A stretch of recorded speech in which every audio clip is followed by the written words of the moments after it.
O problema que vamos aqui abordar, embora de natureza recorrente, continua a demonstrar um total descontrole político na condução da vida coletiva. Falamos da política de subsídios a entidades diversas assumidas pelo Governo da Região.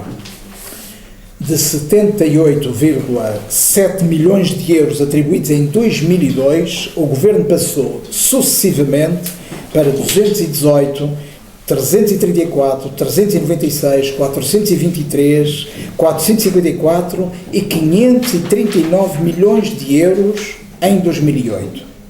Em 2009 baixou para 229 milhões porque a crise financeira assim determinou.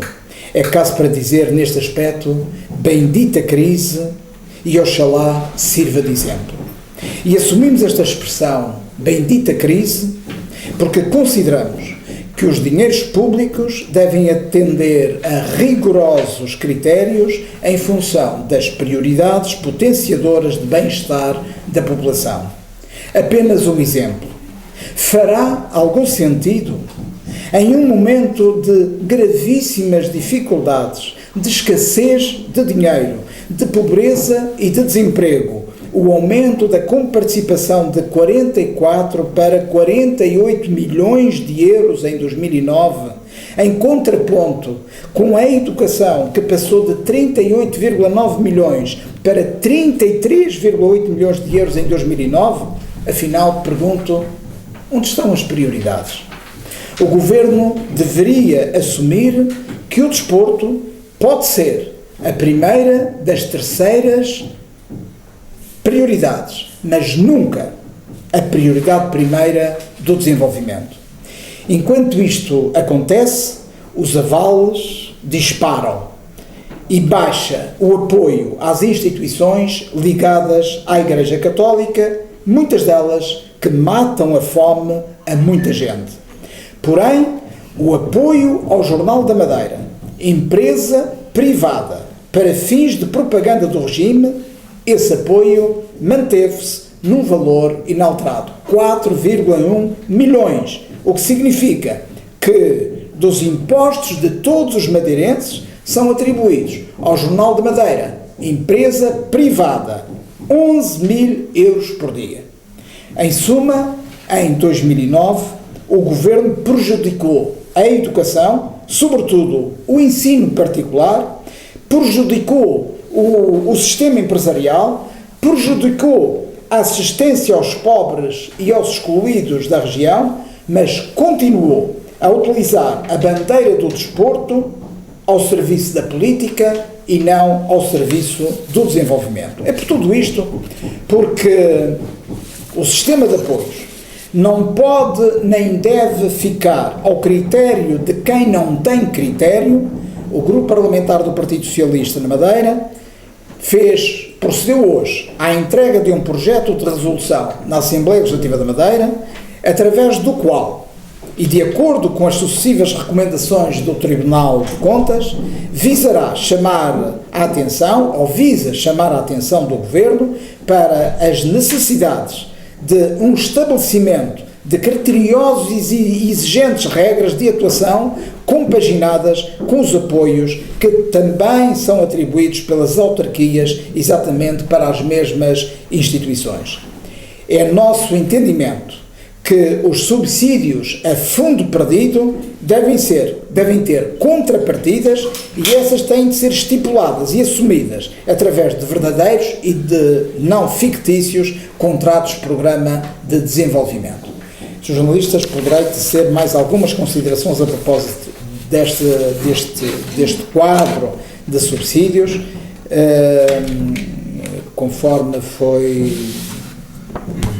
fez parte. Quando o Sr. diz que devem ser assumidos através de verdadeiros e não fictícios contratos de programas de desenvolvimento, estão-se a referir concretamente aqui?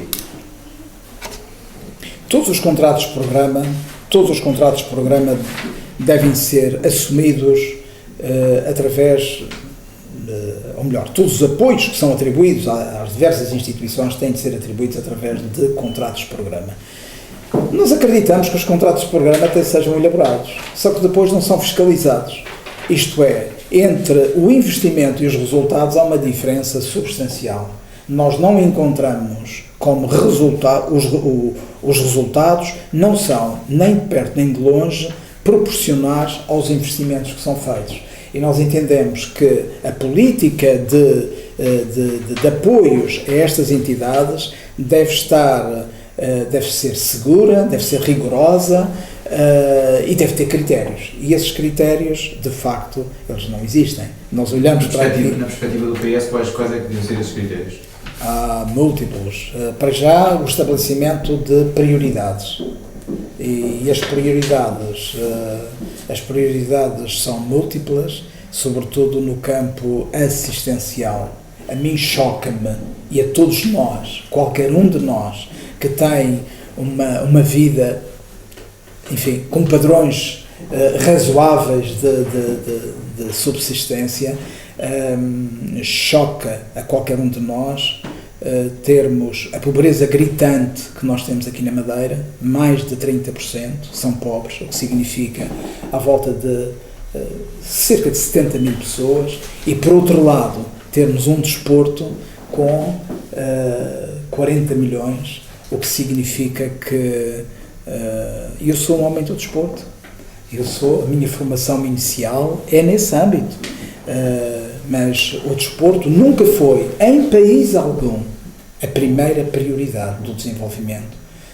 Eu digo a primeira das terceiras prioridades, mas é comumente aceita ser a primeira das segundas prioridades, mas nunca a primeira prioridade do desenvolvimento. E fala-se do desporto como se fala de outras áreas que são financiadas.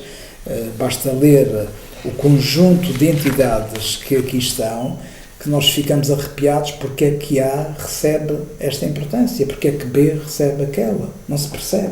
Até fundações recebem. Fundações, não tem sentido nenhum. Elas existem porque há pessoas ou entidades que têm uma missão e que é importante e meritória no contexto social. Porque é que hão de receber subsídios? Porque é que os avalos disparam? Porque é que será que o estádio do Marítimo, por exemplo, é prioritário perante a pobreza reinante que nós temos aqui na Madeira? Quando nós vamos, por exemplo, a Milhão, temos duas grandes equipas, o Inter e o Milan, ambos utilizam o mesmo estádio, e aqui somos tão pobres e ao mesmo tempo tão ricos que damos ao luxo de ter dois estádios, fora outros que existem por aí. Ter, por exemplo, o concelho de Santa Cruz, que julgo eu tem 10 estádios de futebol, ou 10 espaços próprios para a prática do futebol de 11. Quer dizer, mas olhamos para esta parte do desporto, que parece que queremos estar sempre e sistematicamente a confrontar o governo com a parte do desporto, mas poderei dizer de outra forma. Quando nós temos, por exemplo, o analfabetismo desportivo ao nível das nossas crianças, perguntemos, por exemplo, ao desporto escolar como é que ele funciona e que carências é que o desporto escolar hoje tem para desenvolver um desporto que deveria envolver 50, 60 mil pessoas. E nós estamos entretidos com um apoio a 16 ou 17 mil atletas federados. Fará algum sentido? Pergunto, fará algum sentido termos um investimento público de cerca de 250 euros, mais ou menos, 250 euros por cama, em termos de turismo, um investimento de 250 euros na publicidade da Madeira, e termos por cada atleta federado mais de 2.000 euros?